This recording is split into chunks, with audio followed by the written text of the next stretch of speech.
Presiden Prabowo Subianto berkunjung ke Doha menemui Emir Qatar pasca serangan Israel ke negara tersebut. Kunjungan ini sebagai bentuk dukungan Indonesia terhadap Qatar. Presiden Prabowo tiba di Doha pada Jumat sore waktu setempat di Bandara Internasional Doha.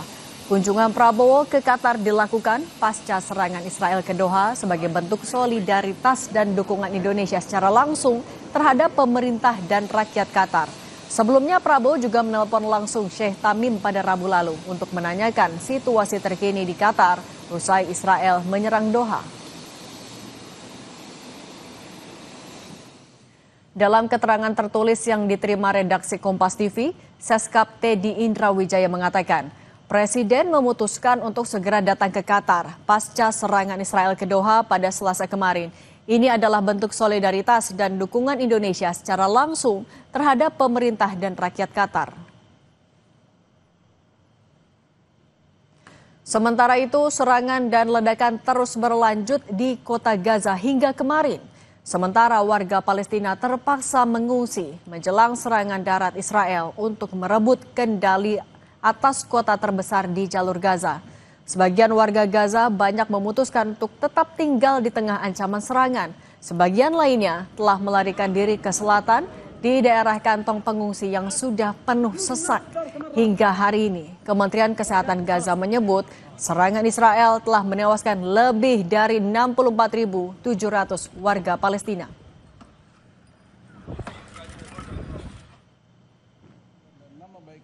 Untuk membantu warga Gaza, Panglima TNI Jenderal Agus Subianto memerintahkan pengiriman pasukan terpilih TNI untuk melaksanakan misi kemanusiaan di Gaza.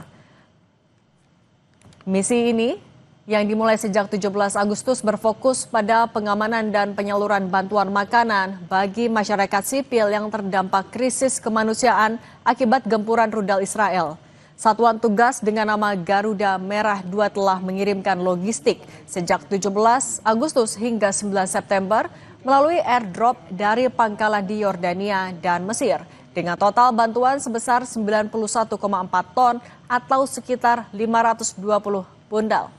Tim dari TNI ini diperkuat 88 personel terdiri dari kru penerbang dan 3 pesawat Hercules TNI AU dari Skadron Udara 31. Usai serangan Israel ke Doha, Qatar yang menyasar rumah petinggi Hamas, dunia ramai-ramai mengecam serangan ini, termasuk Indonesia. Kemarin, Presiden Prabowo juga secara khusus datang ke Doha dan bertemu Emir Qatar untuk memberi dukungan. Apa makna kunjungan ini bagi posisi Indonesia di tengah serangan Israel ke Qatar? Juga seberapa jauh tekanan dunia internasional bisa meredam ancaman agresi Israel ke wilayah sekitarnya? Kita ulas bersama Guru Besar Hukum Internasional UI, Hikmahanto Juwana. Prof. Hikmahanto, selamat petang. Selamat petang, sehat selalu.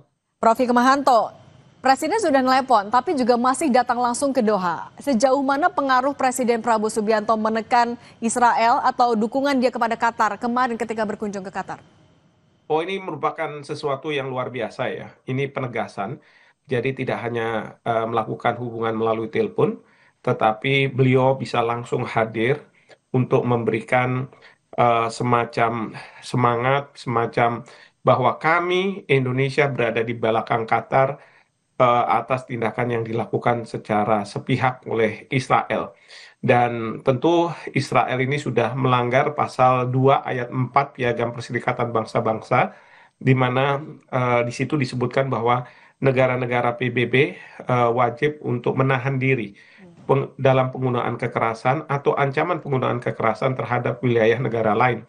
Dan kemarin setelah serangan oleh Perdana Menteri Netanyahu dilancarkan ke Qatar, maka kita tahu bahwa Perdana Menteri Netanyahu melakukan ancaman juga kepada negara-negara di Timur Tengah yang menurut beliau ada markas-markas Hamas gitu ya. Beliau mengatakan bahwa usir mereka atau kami akan lakukan penyerangan terhadap Anda. Nah, ini merupakan suatu tindakan yang melanggar pasal 2 ayat 4 Piagam PBB karena selain dia menggunakan kekerasan, dia juga melakukan ancaman penggunaan kekerasan.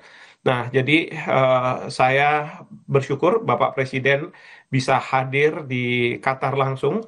Bahkan kemarin di Dewan Keamanan PBB termasuk Amerika Serikat menyetujui adanya resolusi atas penyerangan yang dilakukan oleh Israel yang jelas-jelas melanggar hukum internasional. Jadi ini sesuatu hal yang positif dan apa yang dilakukan oleh Panglima TNI atas arahan dari Bapak Presiden ini sudah sangat tepat memberikan bantuan kemanusiaan melalui airdrop yang dilakukan di Gaza. Jadi saya terus terang sangat tidak masuk akal ya kalau ada pembisik-pembisik Bapak Presiden yang meminta agar kita Indonesia menerima evakuasi 2.000 orang dari Gaza. Karena ini permasalahan masalah tanah ya, bukan masalah sekedar kemanusiaan begitu. Karena bagi rakyat Palestina lebih baik mereka tinggal di tanah Palestina dan kemudian tetap melanggengkan keberadaan mereka di tanah Palestina. Seperti Oke, itu. oke, Prof. Tapi kan juga besok kan mau ada KTT darurat ya. Nah, dengan besok ada KTT, kemarin Indonesia juga sudah datang langsung. Seberapa besar tekanan yang bisa diberikan oleh negara Timur Tengah, kawasan dan juga Indonesia kepada Israel tapi? Iya, ini terus terang ini merupakan tekanan yang sangat luar biasa. Jadi yang selama ini Israel bisa melanggeng gitu ya untuk melakukan serangan-serangan, apakah itu ke Gaza sendiri karena diidentifikasi oleh Israel ada Hamas di sana, atau di negara-negara Timur Tengah, bahkan juga melakukan serangan ke Iran. Nah, ini yang kemudian membuat reaksi dari banyak negara, termasuk negara-negara Eropa, dalam waktu dekat bulan September ini, Prancis, kemudian juga Inggris akan melakukan pengakuan terhadap Palestina sebagai sebuah negara, demikian juga Australia.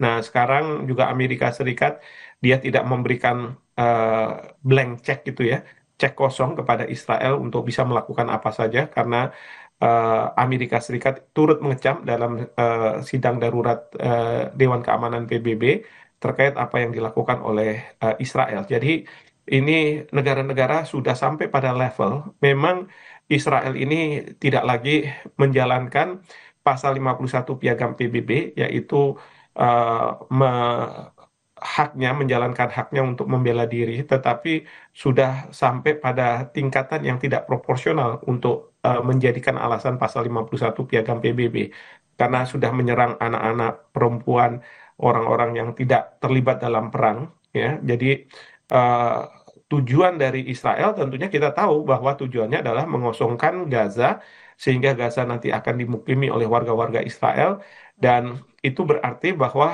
rakyat Palestina akan dijauhkan dari masalah tanah yang diperjuangkan untuk mendapatkan kemerdekaan. Bahkan yang kita khawatirkan ada keinginan dari Perdana Menteri Netanyahu untuk menjadikan Israel Raya yang kemudian akan mengambil banyak tanah di negara-negara di Timur Tengah. Nah, ini yang sekarang ini membuat negara-negara di Timur Tengah, termasuk Qatar, mungkin Arab Saudi dan lain sebagainya, mereka tidak percaya lagi dengan apa yang selama ini didengungkan oleh Israel, bahwa mereka hanya menjalankan hak untuk membela diri. Seperti itu. Tapi Prof, kalau melihat serangan yang dilakukan Israel juga ke Doha kemarin, ini akan mempengaruhi hubungan Amerika Serikat dengan Qatar nggak?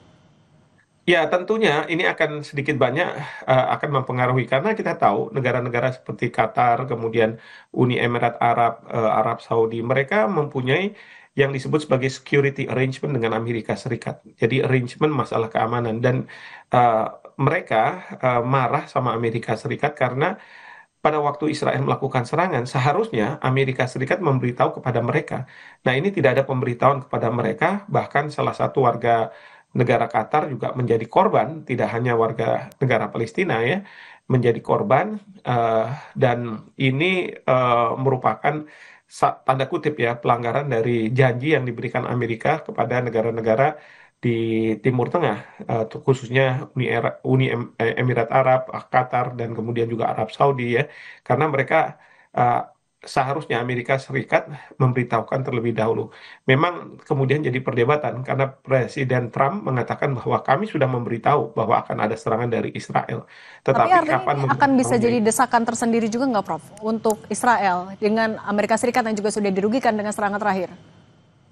Ya, ini bukannya tidak mungkin, cuman masalahnya memang Israel akan tetap bersikukuh bahwa yang diserang adalah Hamas, pelaku teror, meskipun Emir dari Qatar mengatakan bahwa sebenarnya eh, Israel sudah menjalankan state terrorism, jadi state sponsor terrorism, terorisme yang disponsori oleh negara. Ya, bahkan Emir Qatar kemarin itu pada waktu sholat jenazah beliau memimpin sendiri. Ini menunjukkan bahwa ketidaksukaan negara-negara ini terhadap Israel. Nah, cuman permasalahannya sekarang apakah Israel Difoto loh, mendapat gede, bentar bantuan lagi atau loh. tidak dari pihak Amerika Serikat, terutama dari Orang nganggo HP Presiden Trump biasanya. ya, Oke, terhadap pelanggaran-pelanggaran yang dilakukan karena selama Iya. Presiden Trump tetap mendukung tindakan yang dilakukan oleh Perdana Menteri Netanyahu, maka Perdana Menteri Netanyahu merasa oke, bahwa dia di atas angin dan oke. pengakuan Netanyahu terhadap Palestina sebagai sebuah negara merdeka tidak akan terjadi begitu. Oke, baik. Prof. Hikmahanto Juwana, Guru Besar Hukum Internasional UI, terima kasih sudah berbagi bersama kami. Saya selalu ya, Prof. Baik, terima kasih.